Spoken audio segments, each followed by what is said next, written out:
in these times during COVID, when we're all sitting at home, it's sort of like a ray of light that we get to watch these amazing sessions when we can't all be together. It certainly brightens up my evenings. आज pandemic में हम digitally Jaipur literature festival कर रहे हैं और मुझे लगता है कि हमारे सामने श्रोता नहीं है, हम आपस में बात कर रहे हैं, लेकिन उस फील को, उस उमंग को महसूस कर सकते हैं कि हजारों लाखों लोग हमसे जुड़े हुए हैं, हमको सुन रहे हैं और कहीं ना कहीं कोई एक सार्थक हस्तक्षेप हो रहा है. People who came online to view and listen to our incredible speakers from across the world, we were able to continue in our tradition of ensuring the free flow of knowledge and information.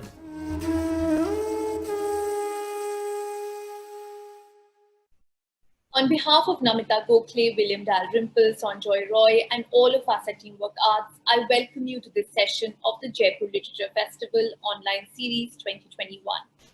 Today we present Owning Science, Owning Knowledge, G.R. Raghavendra, Chandrakant Lahariya, Arundhati Dasgupta, and Roger Highfield in conversation with Vikram Chandra.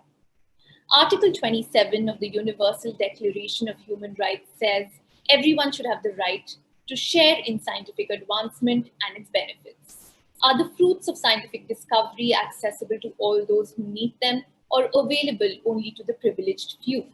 An important session that discusses the provenance and equitable ownership of scientific, technical, and medical knowledge in the context of the current pandemic crisis. To discuss this and more on our panel today, we have G.R. Raghavendra, who's a civil servant from the Central Secretariat Service. He has served as Joint Secretary, Department of Justice, Ministry of Law and Justice since January 2017. He is Mission Director for the National Mission for Justice Delivery and Legal Reforms. Chandrakant Lahariya, a physician-epidemiologist, is India's leading vaccines, public policy, and health systems expert. Dr. Lahariya's works on epidemics and pandemics is a unique mix of academic research, public policy formulation, and field implementation. He's at the front line of the COVID pandemic response in India, has worked with the United Nations and advised governments on strengthening health systems. He has written and published extensively and contributes regular columns to a few leading Indian newspapers. Dr. Lahariya has received many prestigious fellowships and awards. He's the lead co-author of Till We Win, India's Fight Against the COVID-19 Pandemic. Arundhati Dasgupta is a journalist and author who writes on a wide range of topics. She's worked with leading financial dailies. During her tenure with Business Standard, she wrote a column on business myth and culture and led a publishing program for Business Standard books. She's currently freelancing as a writer, teaches comparative mythology, and is building an online archive of myths, folklore, and legends. Arundhati has a master's degree in economics from the Delhi School of Economics. Vikram Chandra is the founder of Editor G Technologies, a startup that seeks to transform video news through innovation in user experience using artificial intelligence.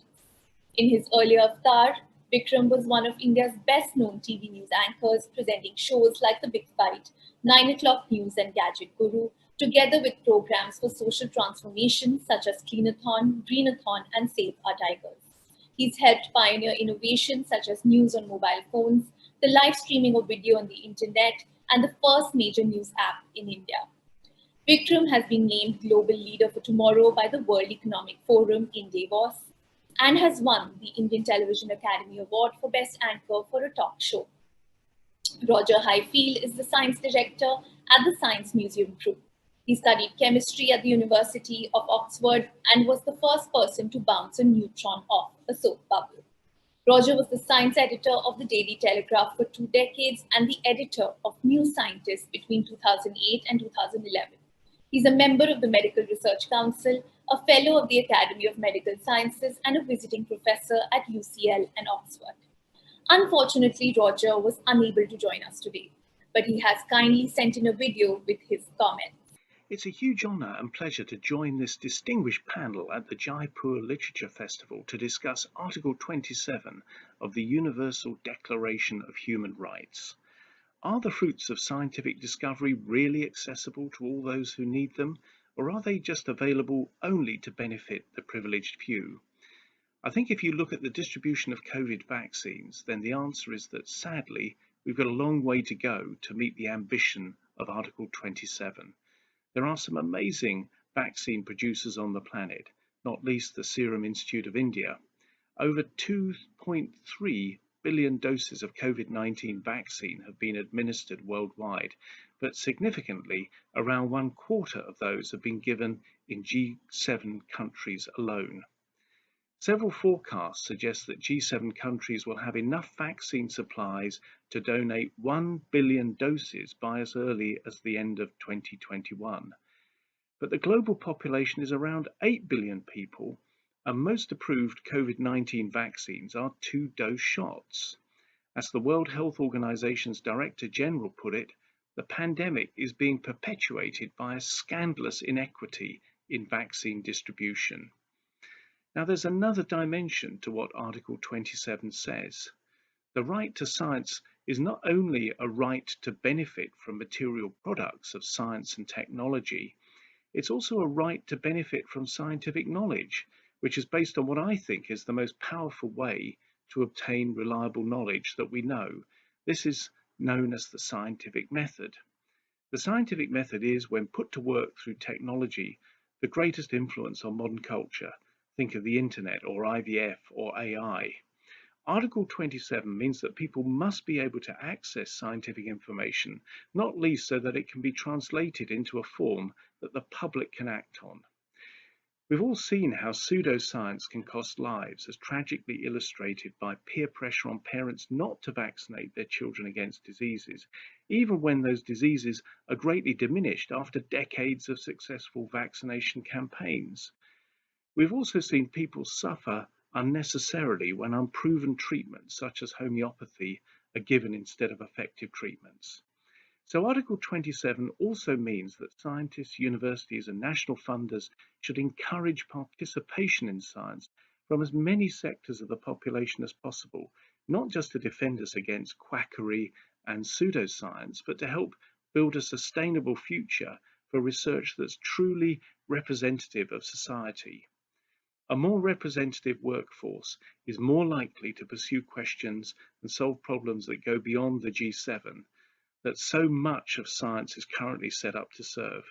We want to broaden the benefits, notably from the biosciences, climate sciences and AI, to help currently underrepresented groups. Now, of course, COVID is by no means the greatest threat we face.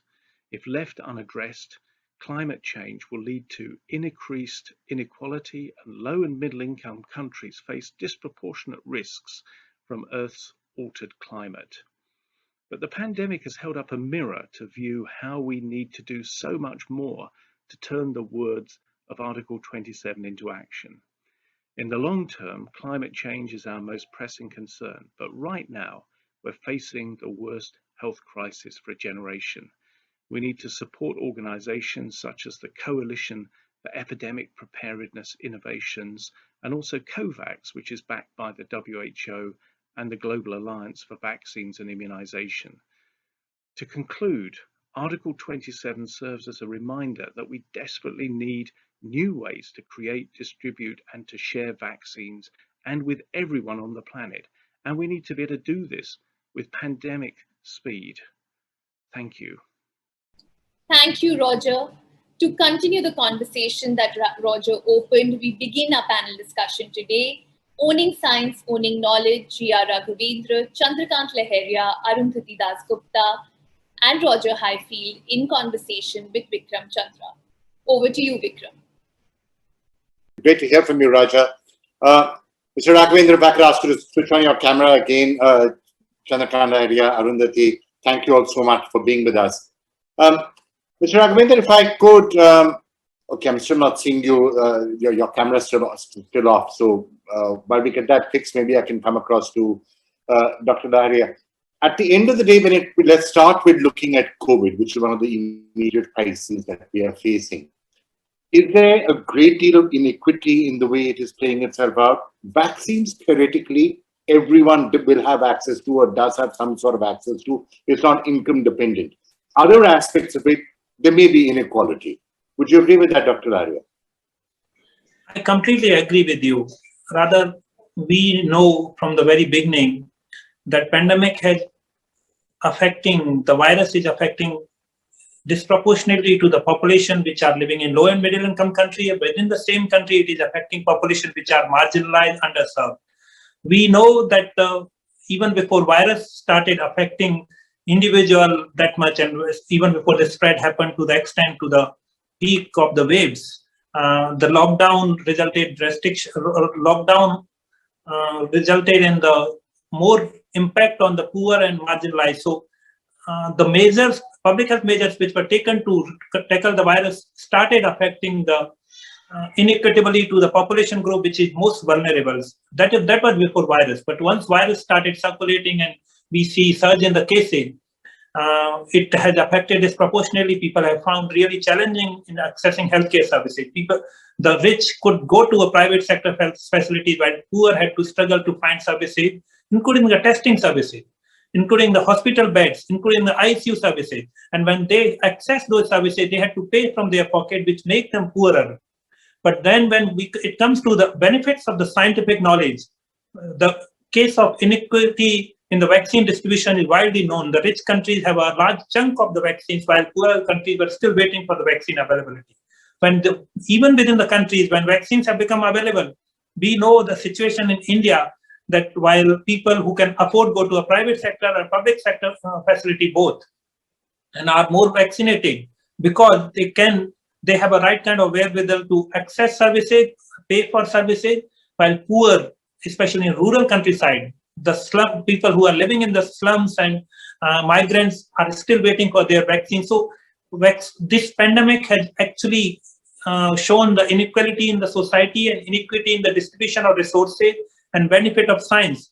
I personally believe that at the beginning of this year, when Oxfam International released the report, and when it called SARS-CoV-2 as an inequality virus, it is perfect reflection of the society. And it seems that we have not done enough to tackle and address those inequalities.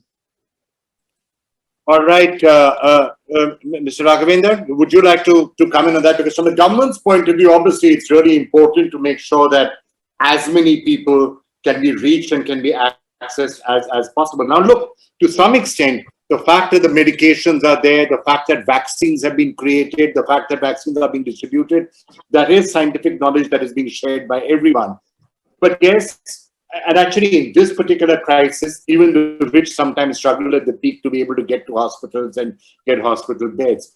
Do you think this is eventually, when the vaccines reach everyone, the entire country will eventually be protected, or will it only be a sliver of the population?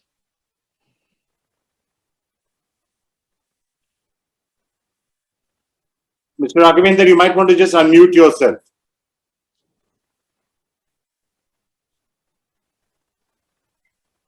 Yeah, thank you, Vikram. Efforts are being made to provide vaccine to everyone. So the question is about equal access.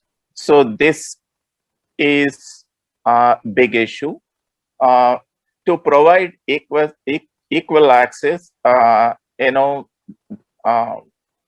government has taken a step in collaboration with the South African government.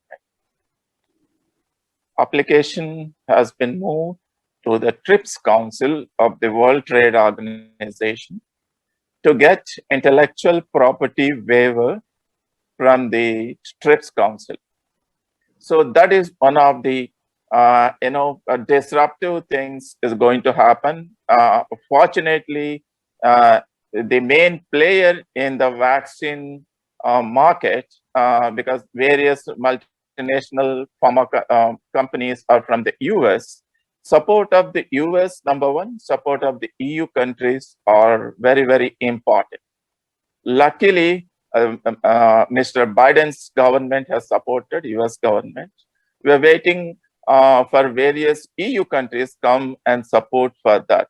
Reason why TRIPS waiver is very, very important, and reason why the existing flexibilities of the TRIPS agreement, which help the developing countries and leaves developing countries to come out with the patent laws to help and promote the access to medicine and public health, which India has been doing greatly right from the introduction of 1970 Patent Act with the Justice Tection Committee's report, Justice Anger Committee's report. Those things were introduced so that all flexibilities have been introduced in Indian law, which help us to give compulsory license in cases of emergencies. But people talk about compulsory license facilities there. Why do you want a TRIPS waiver? I want to give you clarity to this because compulsory license facilitates patent waiver, but not the entire intellectual property waiver. And even compulsory license is not possible in India because Pfizer patent is not available in India. And because until patent is granted by the patent office, you can't give compulsory license to restrict their exclusive marketing rights. No, various vaccine technologies are available at present, and few are coming up. And compulsory license can't be given because of these reasons. And you know that the famous Doha Declaration, paragraph 6, allowed amendment to the TRIPS that introduced 31B base, which allowed export of this vaccine for the countries which are not have the capacity to produce this. Unlike India, we have companies like Bharat Biotech, Biological E, and Jadis Cordilla is coming out with the first DNA-based medicine. So, Mr. Agarwal, if I could just interrupt you, in fact, that's just what I was about to ask you. That unlike I understand by TRIPS waivers and making sure that's important for global equity, right? Making sure that countries in Africa, for example, get it. For us in India, to make sure everyone in India gets vaccinated, we actually do have Covishield as a license out here. We have Covaxin as a license out here. There are those other vaccines which you're talking about. It's fundamentally just a question of ordering enough and making sure that production is large enough. It's not so much about patents and TRIPS and other rights. In India, I'm talking very specifically about India. Would that be a fair thing to say? If the government is able to order enough vaccines and if production can be stepped up, that will solve the problem, even with the vaccines we already have. Yeah, and I'm coming to that. And, government is taking steps to ramp up the protection. And that's put the, you can see various press notes issued in the Press Information Bureau that the targets have been set. By September, how much production has to be increased, and by December, how much production has to be increased, and what should be the target of population to be vaccinated. So efforts are on. And as you know that the Bharat Biotech has a inactive virus technology, Atmanirbhar vaccine, that is Covaxin. And we have AstraZeneca Oxford-based licensing vaccine with a local name, Covishield, which is a vector-based vaccine. Two technology vaccines are there. And, initially, even though the targets they were trying to achieve, and some contractual, requirements made India to export to those countries because we were getting raw material to manufacture those vaccines. And, surprisingly, raw material, not only the active pharmaceutical ingredients or API, there are other raw material which are required. Surprisingly, a senior of mine who worked as a director in the WIPO Geneva, he informed me that this raw material is also not done at one stage by one company. So it is subcontracted to 4 levels. Once the finished product is ready to be used for the vaccine manufacture, that comes from the 4 levels of subcontracting, and it reaches final level. So, and it travels. He was surprisingly telling me that US is such a large country. From north to east to south to west, these subcontracting companies with all technology available, coming to improve the rank. For example, recently, one of the Bombay companies was given the licensing to produce. So for licensing to produce, the company should have all the infrastructure facility readily available to take out the vaccines.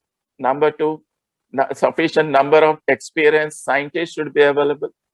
Technicians should be available. And luckily, the kind of vaccines we are coming out, vector-based vaccine, Covishield, the Atmanirbhar, inactive virus technology vaccine, Covaxin, we don't need much cold storage kind of thing, which nuclear acid vaccine need. Nuclear acid vaccine like mRNA vaccine like Pfizer or Moderna. And even though the second kind of nuclear acid vaccine, this Jadis Cordilla is going to make, that is the fourth largest generic company of India. That is DNA based. I'm so proud as an Indian that new technology is coming up in India. Nowhere in the world DNA based vaccine has been invented, which Indian company is doing that. So all these need in the various stages of trials, and we are known as the vaccine pharmacy of the world, but identifying the companies which can immediately manufacture, set up the stage itself. What I heard from the expert, minimum 3 months it will take. All right.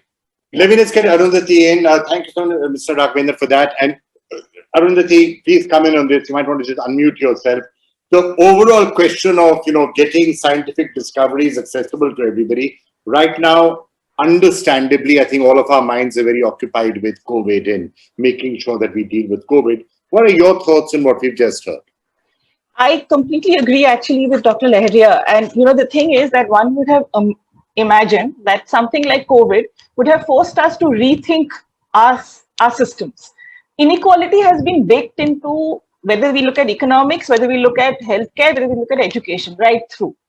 One thought that COVID would give us a chance and some kind of, we would have some time to breathe in and rethink the way we approach medicine, especially given that this pandemic has not respected borders any which way. But we saw the same thing playing out. We saw the same nationalistic jingoism that happens with over vaccines. We saw the same, the pharmaceutical companies behaved in exactly the same manner.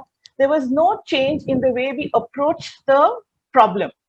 And which is why I think that, yes, TRIPS is fine. We need IP. IP is, it's a reward system that we have instituted given the economic systems that we follow. But when you have something like a pandemic, which tells you that the business cannot go on as usual, we should take the time to rethink the way we do business. This doesn't mean that we deny the companies their right to profit, or we deny governments the right to be able to own a certain license or patent rights or IP.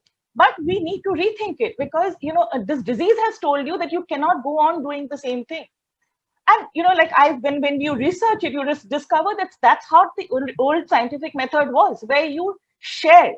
It wasn't that you didn't get the fruits of your labor, but you were able to share what you had in a manner that helped discovery, that helped. The aim of healthcare is to cure. It can't just be profit. Of course, it's important, but it can't just be that. At the end of the day, you have to arrive at some way to cure what's going on.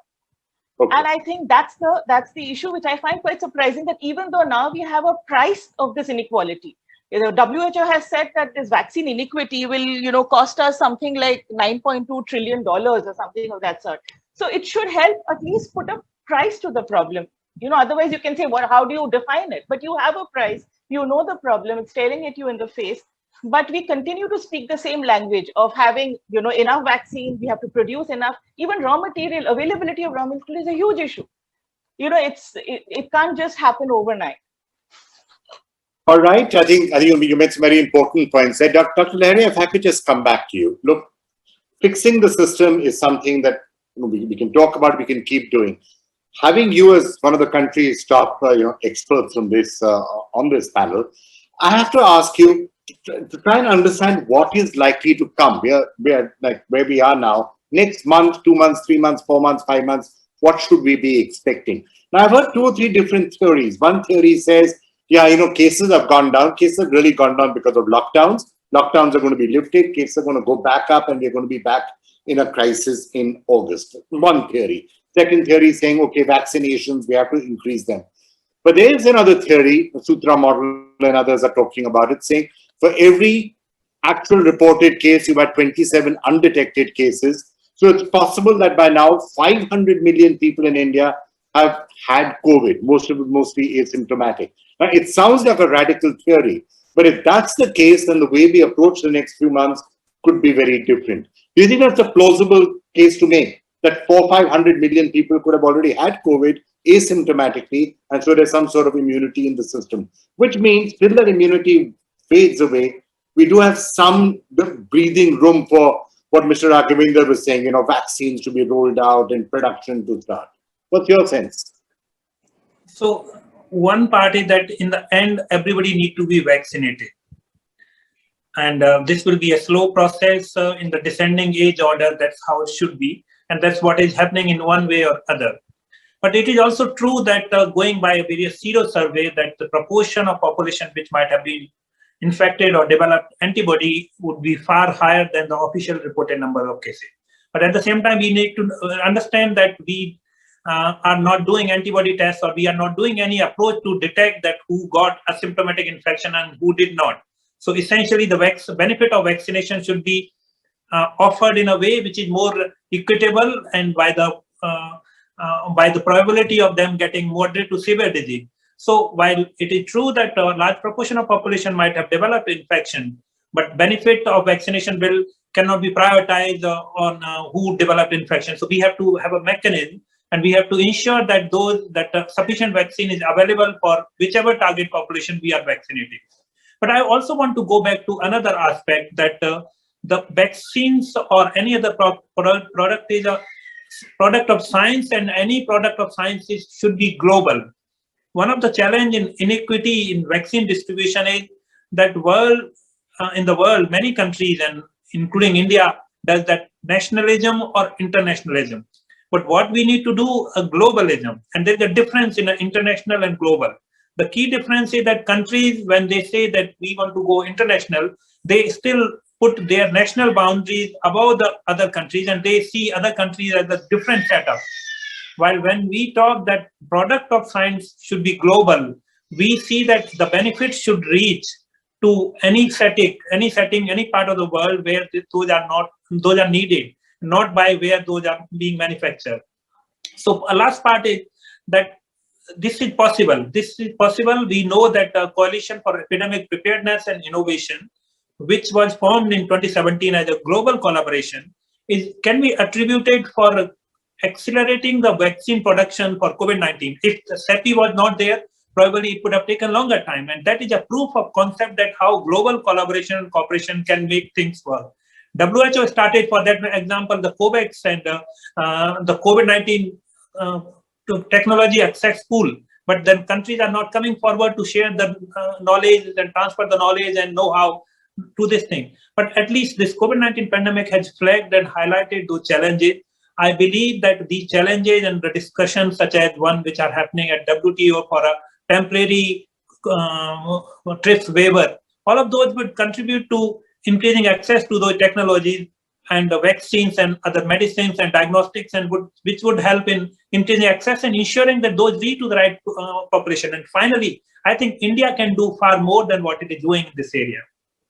Okay, just to press you on that, I heard you saying that it's possible that a large number of people have asymptomatically got COVID in India. What would be your best guess, Dr. Lahariya? How many people may have got it till now? I would go by epidemiological principles.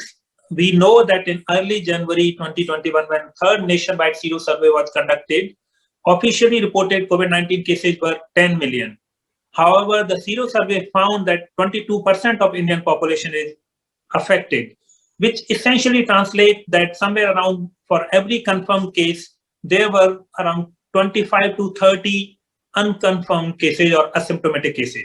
If we extrapolate the same principle, as we know that since January and now, the 20 million additional population or 20 million additional confirmed COVID-19 cases have been reported from India.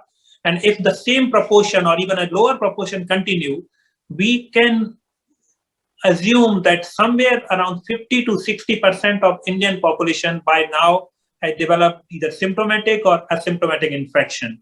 So I would put this number in terms of absolute value somewhere around 700 million of Indian already developed infection. 700 million. So that's an interesting number, because, and we don't know though how long that immunity will last. So that immunity could fade after 7.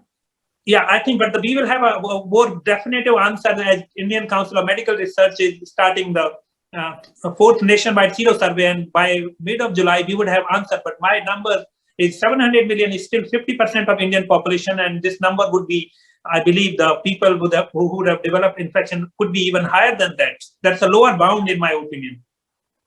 Wow, that's an interesting number, Mr. Raghavendra. That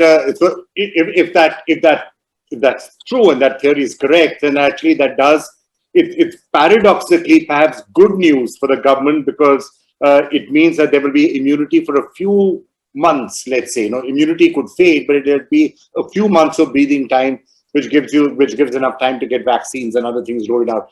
Mr. Raghavendra, I just wanted to ask you, in addition to vaccines, which you were talking about, obviously science is also developing medicines, right, which can help to cure COVID, monoclonal antibodies, for example. But 60,000 rupees, only a handful of people can afford it. Also, the facilities that you have, oxygen plants in hotels, in hospitals, you have that in the cities. You won't necessarily have that in rural India. That must be something that bothers you. Yeah, obviously, not only the vaccine and vaccinating people, and also providing medicines and oxygen and other equipment is also important, especially the ventilator. And government policy is basically to cover each and everything, not only the vaccine, the drugs, medical equipment, and providing oxygen. The most successful oxygen express, how it has more than 1,500 metric tons of oxygen was supplied all over India, including the rural areas. And the PM CARES Fund, sufficient funds have been released to set up the oxygen plants, so that even each and every district oxygen shortage can be covered. But each state government also has to take these steps. Then coming to the cocktail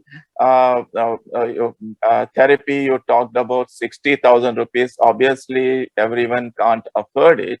That can be addressed through a compulsory license. But personally, I feel, remember the Bayer's Nexavar medicine, which was needed for 60 tablets, cost was 2,80,000, and Indian Patent Office gave Nacto Pharma this compulsory license, which produced just only for 8,000 rupees, and biosimilar So this kind of disruptive decisions has to be taken to bring that down. And even though government starts subsidizing that 60,000, at what end you can do? Right.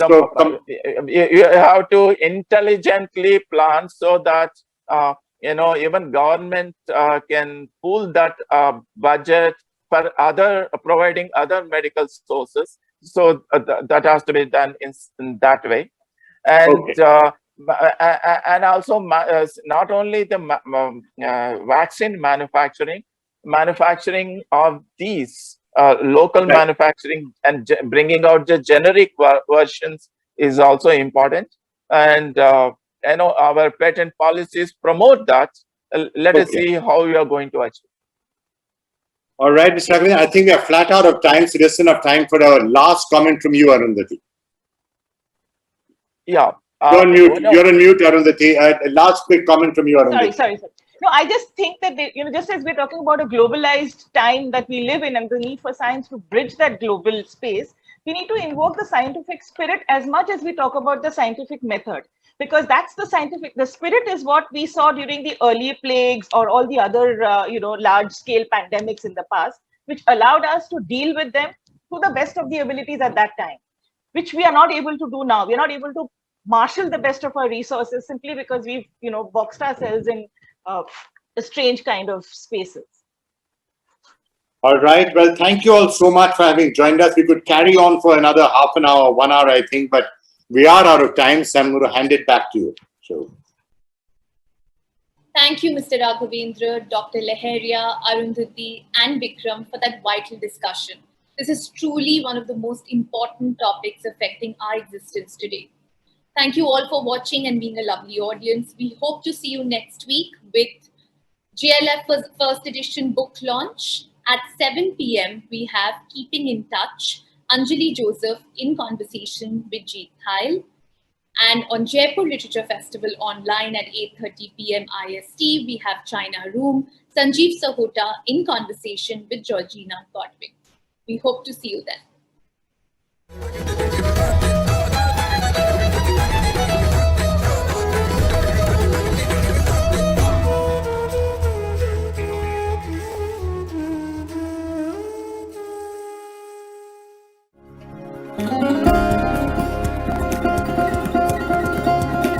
In these times during COVID, when we're all sitting at home, it's sort of like a ray of light that we get to watch these amazing sessions when we can't all be together. It certainly brightens up my evenings. आज pandemic में हम digitally literature festival कर रहे हैं और मुझे लगता है कि हमारे सामने श्रोता नहीं है, हम आपस में बात कर रहे हैं, लेकिन उस फील को, उस उमंग को महसूस कर सकते हैं कि हजारों लाखों लोग हमसे जुड़े हुए हैं, हमको सुन रहे हैं और कहीं ना कहीं कोई सार्थक हस्तक्षेप हो रहा है. People who came online to view and listen to our incredible speakers from across the world, we were able to continue in our tradition of ensuring the free flow of knowledge and information.